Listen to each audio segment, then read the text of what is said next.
সকল ছাত্রছাত্রীদের পরীক্ষার শেষে হাতের কাজ শুরু, তাই আজ তোমাদের সাথে হাতের কাজ বানানোর একটা ভিডিও শেয়ার করলাম। আচ্ছা, তোমরা আমাকে কমেন্টে জানাও তো এটা আমি কি বানাচ্ছি, দেখি কে কে সঠিক বলতে পারো।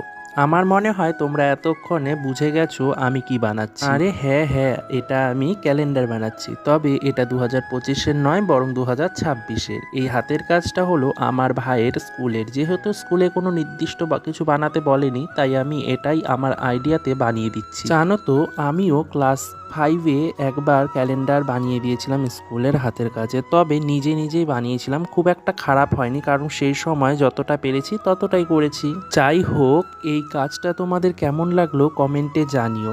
আর হ্যাঁ, এই ভিডিওতে যে যে কমেন্ট করবে পরের ভিডিওতে তাদের কমেন্ট আমি পড়ব, তোমাদেরকে কথা দিচ্ছি। তাই তোমরা তাড়াতাড়ি আমার এই ভিডিওতে কমেন্ট করো। আর তোমরা একটু জানিও তো এই ক্যালেন্ডারটার ছবি আমি কি আঁকবো। আমি তো ভেবেছিলাম পদ্মবিল আঁকবো, কি অন্য কিছু আঁকা যায় না, এই পদ্মবিলটাই এখানে বেশি সুন্দর লাগবে। আমাকে কমেন্টে কিন্তু তোমরা এটাও জানিও। জানি আজকের এই ভিডিওটা অনেকটাই বড় হয়ে গেল, তবে তোমাদেরকে আমি পুরো ক্যালেন্ডারটা বানানো দেখাতে পারলাম না একটা ভিডিওতে। পরের ভিডিওতে তোমাদের ফুল আর্ট সহ এই ক্যালেন্ডারটা দেখাবো। তো তোমরা আমাকে কমেন্টে জানাও তোমাদের এই কাজটা কেমন লাগলো।